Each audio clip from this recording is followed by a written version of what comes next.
hear from the team that has been on the forefront of resolving key client challenges in our industry for over the past decade.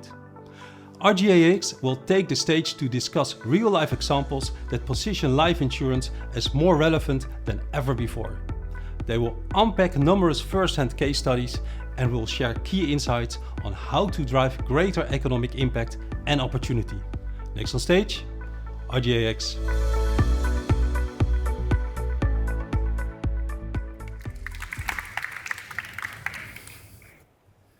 Thank you.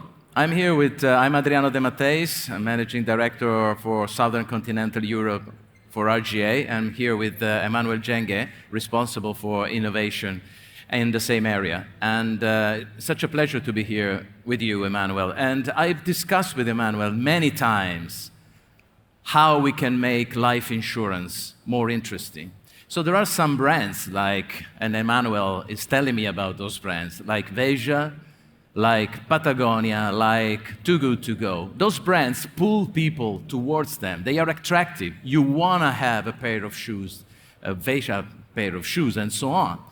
But that doesn't seem to happen with life insurance. We have not been able to pull people to us as much as we would like to. And Emmanuel has come up with a nice acronym, thinking about another big brand, Tesla. And so we use this as an acronym, as a memo technique to remind us of some examples that are very interesting and that Emmanuel will tell us about.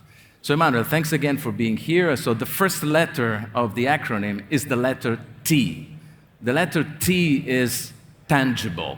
How can we make, so you can, a pair of shoes is really tangible. Patagonia wear is tangible, and so is Too Good To Go when you buy food. How can we make life insurance tangible, Emmanuel? Yeah, first of all, I'm very happy to be here. So thank you for all of you to spend time with us talking about life insurance innovation. I know like we usually tend to think of PNC when we think of innovation, but there is brands like RGA that really have this focus in making sure that we bring new things into the market. And the first thing is of the acronym that you mentioned is obviously the T of tangible, as you said. And how do you make life insurance or health insurance tangible? I think the best way to do that is just by doing this little exercise that I try to do at home. It's just like if you can all stand up, all of you stand up, just to try to see how we can make it tangible. And it's super easy. I see some people that are not standing up yet, but it's okay with that. I will just ask you to do one step here, another step here, and another step, and another step. So what you realize that we absolutely, what we have done now, it's simply doing 4 steps. And this 4 step has what exactly our body needs. We basically need to move. We basically need to always be in action. So I would just ask you to sit down now. So the idea for you to ready to understand, we're talking about, no, we're not going to Macarena yet. We're going to do that after. But effectively, the point of making life insurance tangible, it's to be there to support people in being more active in their physical activities, making sure that we participating in the sense that people need to have a lifestyle that allows them to have a better health. So in life insurance being tangible, one of the things that we have done at RGA is to understand what is the impact of us burning calories, because what we have done just now with 4 steps only, we've been burning calories, that we're burning more calories by this step, by comparing to being seated. And one of the things we've done is to say, how can we have a link between the prevention actions, the calories that we're burning, and the link with our life insurance policies. So we design a life insurance policy that say, based on the number of steps that you are doing, we're going to reward you for that. So what we're saying is that maybe all of you, by doing only this 4th step, you've been earning a new rewards from Amazon or wherever. And this is for me a way to tell people, there's life insurance as we know it. I think we know it for many years. And there is a way to bring the lifestyle of people into that. So the first step of tangible is how do we bring wellness activities into life insurance? Yeah, I think that example you mentioned is we developed at RGA is very interesting because we realize that what is the measure that mostly mostly tell us if we have a healthy lifestyle or if we are healthy. And it's actually the number of steps that we take during the day. So it's a kind of a summary of,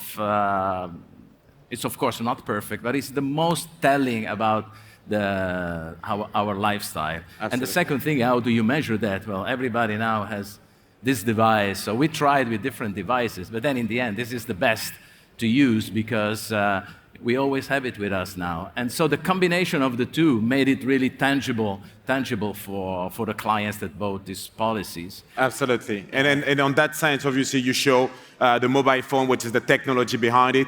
There's no way for us to be able to only product the product and not thinking of technology. Yeah. So RGA has a full team of investment teams. So what we think we have done in investing in different startups. One of the startups is based in the UK called Roll to Health, that allows us to bring it to our client, the insurers, the insurtech, to make sure they will be able to look and measure what is the impact of wellness based on the activity that they have. So the second letter of brands that pull people towards them, we have seen it in the previous panel, is the letter E. So embedded. That's the other thing that insurance should have or could have in order to be more attractive. Can you tell us more about this at RGA? Absolutely. I mean, we saw it in the panel before. I think people talk a lot about embedded now. I think for the people that being in insurance for a long time, not so much me, I'm so young, but the people that have been here for some time, I think we've seen our affinity before that. The point of embedded insurance is the fact that we're using technology now to make sure that we can connect our services and product from day one to any partner. And it is true as well, this is another myth when we're talking about insurance innovation, is that there is no embedded insurance when looking at life insurance. And this is not a reality. I think there's a great opportunity for insurers, reinsurers, startup to be able to bring embedded insurance as well as a service. And the way to do that is to think of what is the real customer journey? What is the pain of the customers? So obviously, if you take a traditional life insurance policy and you want to embed it into a service, it doesn't make sense. But if you think of it the other way, so let's say you want to rent out a house, right? Just to understand, in the Spanish market, 25% of people are still renting out houses, so they're not owners. Let's say you want to rent out a house, and all of a sudden you go to the real estate agency, you speak to them, you want to get this, and one thing they could be doing is say, when you're renting out, you buy a small policy, and this policy means that if any of the person that's going to be living in the house and usually paying the rent died, passed away, you will be able to have an insurance cover for these people. So what I'm saying here is that there is a way of thinking of situation, because the embedded insurance is really about how do we make life insurance or health insurance or any other type of insurance into a context. It's really the contextual part of it.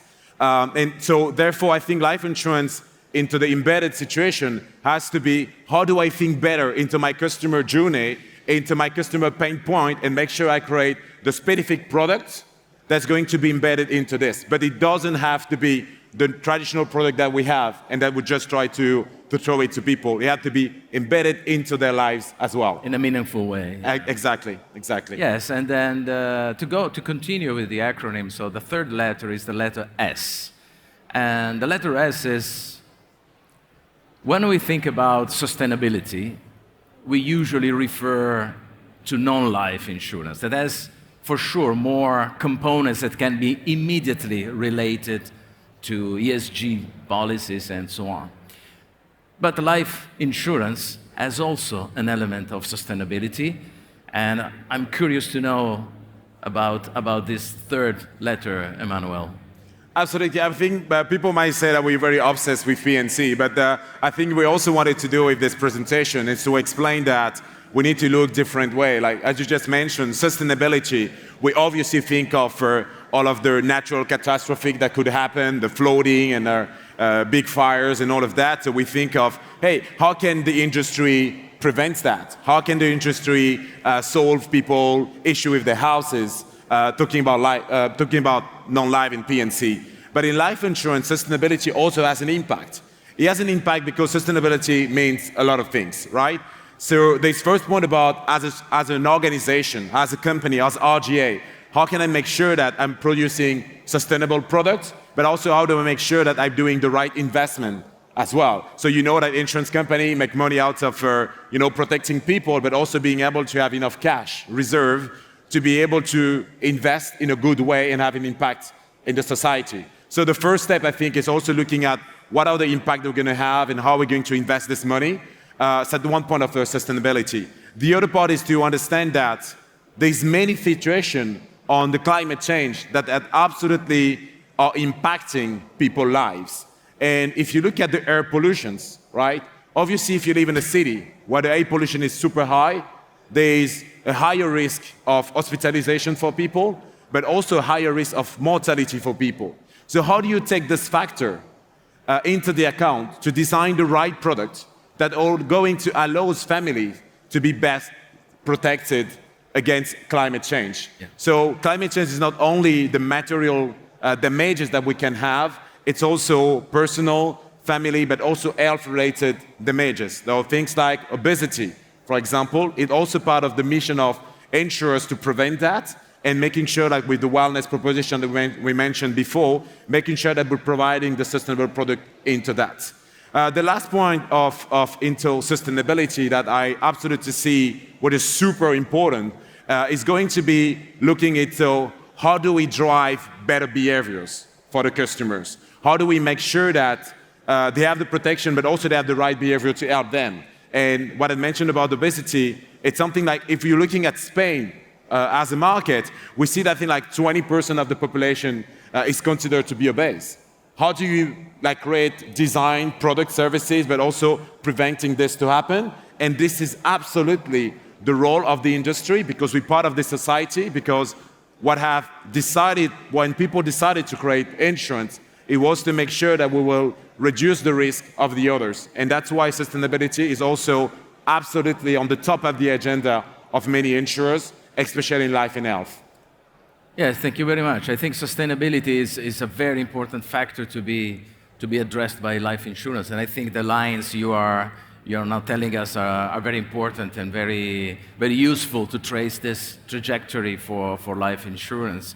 You've been talking about mortality and some of the risk associated with climate change.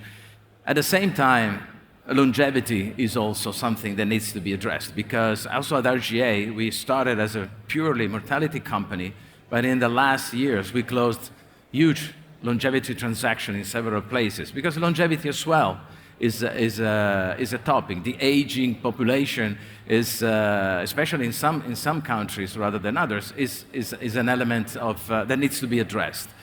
So the fourth letter is L, and that is how can we last? So the lasting component in people's life. How can we last in people's life as a concept and as a service and as, of course, the pure insurance delivery that we...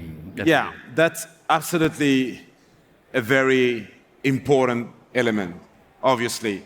If you look at the society today, look at society in Japan, and if we go something closer to our heart, which is going to be Spain, for instance, we absolutely see that the population is aging, right? The good news is quite they're aging well, which means that they're here with us, our families, and the grandmother, the grandpa, they're still close to us. But also, that's going to be a big challenge for the society. Because as we know today, there's already baby of today that are going to be age of over 100 years old from today. Which means that we're going to be in a society where we stop working maybe at 75, 76, or 70, depending where the country is. And we will see people with a need of a specific protection because they're not working anymore. Maybe they don't have enough saving to be lasting so long. So what exactly we should be doing into that? So one of the points that we've been understanding is that these kind of key challenges that the elderly generation is facing. Obviously, one of them is loneliness. How do we make sure that they don't stay alone at home? How do we make sure that they can be at home also and being cured and not have to go to a specific center? So we've been thinking of it, working with different startups to understand how we can support in that sense. There's a very fantastic startup that we've been working with and looking at what they're doing called Seniors, the Spanish startup. And I think the founder is over there called Claudia. That's one of the example of things we could do in that sense. But also regarding protections, because it's always, I think, easier to think of, hey, this is the services that we're bringing, but what about protections? And what is key today is that we know maybe not insuring people against death, but also insuring people against critical illness. What happens if all of a sudden you are 80 years old and you end up having a cancer? How do we do it? Do we need to face it with your savings? Do you go to Social Security? What we absolutely know, for example, is that 40% of the cost of a cancer is being assumed by the person in this family. So what we thought about is that how can we design a life insurance cover that will be related to critical illness and allowing people up to 100 years old to be covered. So we designed it in Spain. It's available in Spain and Portugal. And what we allow people is that if you're 80 years old and you're diagnosed of a cancer, you're going to have a lump sum that will help you to face the cost of the disease, the cost of the illness. And I think this is really clear, and this is very key that insurance companies really start to think about also providing other type of protection, because it's funny, it's nice to insure the young people, but we also have another generation that we absolutely need to take care of. Yes, and at RGA we are making a real effort to increase that number of people that we can cover. So our purpose is actually making financial protection accessible to all. So as an aspiration, we would like to see a world where everybody is covered from anything that can happen to their health, of course, their life, their financial status, so that they don't need to suffer the financial loss. They will suffer the human loss or the health loss, but not the financial loss. So our inspiration is to make financial protection accessible to all. And I think that the role here, we can see that the role that you can have, and that the whole of the insurtech world can have, is actually amazingly important. Because thanks to technology now, we can reach a lot more people than in the past. So in the past, we had to count on agents or physical people. How many people can you meet in a day? And even if you are a large bank, how many people can you meet in a day? But with modern technology, be it to find people and assess their needs, or people finding us so that we can assess their need, monitor their health, monitor their life, their expenses, everything.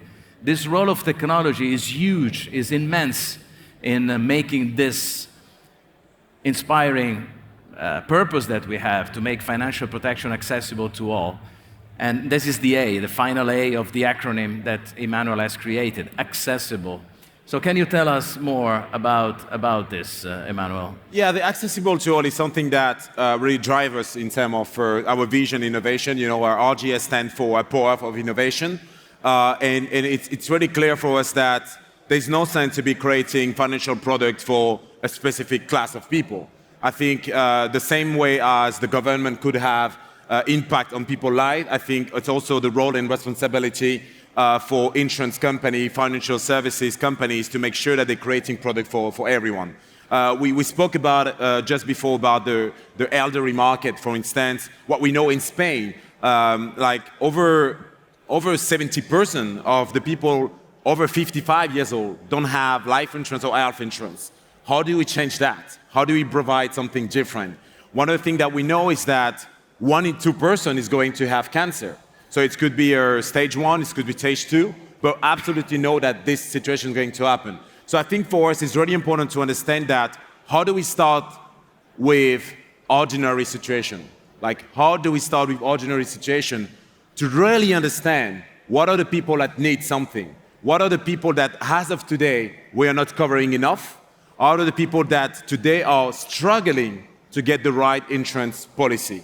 So the accessible to all is to rethink the way that insurance is. I know today we are in a conference about technology and startup, but my strong belief is that changing insurance and making insurance accessible to all is not so much on technology, but it is very much on psychology. Yes. And on the psychology brings all of the part about the reflection about humanity. How do you make sure that you're thinking to the right people and designing something? Exactly. So one of the policies that we've been creating lately is we reckon that in the UK, for example, if a woman has a cancer, the financial impact is a lot bigger, is higher than if it was a man that has this impact. Which means that we are in the situation where we see women having cancer at work, women having cancer when taking care of the family and not having the answer to that. So we've been working with different agencies, working with women, having women panel to design a specific cover and a specific website where we can educate people around cancer, educate women about that, and also creating services, extra layers of things that will help them to have access to this. So the accessible to all is also that. And one of the key things I would want to mention is that a lot of time when we talk about accessible to all, we only think about micro covers that could happen, I don't know, in Africa and Latin America. But it also what happened here today for us. There's many of us here that might have a specific disease, many specific conditions that will need insurance company to think about it and design the right product. So the accessible to that, it's really about psychology and humanity, yes. And this is where we need to go. How do you reach out to people and communicate to people exactly. and understand their deep needs? That's a very important element. So to summarize, what Emmanuel came up with this acronym, so I credit him for that. And so the idea is, according to Emmanuel, that life insurance, in order to become a pool product or an interesting, an attractive product or solution, if we want to think about solution, it has to be tangible, make sure that this affects the real life of people and not only at the moment of the need or the claim. It needs to be embedded as much as possible in a meaningful way so that anything we do is covered somehow. Exactly. It has to be sustainable because this is everything has to be sustainable. So life insurance doesn't make an exception. It has to last. So it can't be something that is done today for tomorrow. It has to be many years and addressing many needs along the way. And it has to be accessible. The potential is that everybody could find a form of protection, not the same for everybody because not everybody has the same type of need and the same type of history, but something that can be tailor-made for anyone. That is the general purpose. So I want to thank you very much for listening to us. We had a purpose to also be a little bit quicker so that we can compensate for the delays that you have seen. But I will ask Emmanuel if you have something final to say to please take advantage of the 8 minutes that are yeah, I think what I want to say to really remember this. Don't take 8 minutes, just. Yeah, of course. But I just wanted to say, like, think about it. It's really not about technology.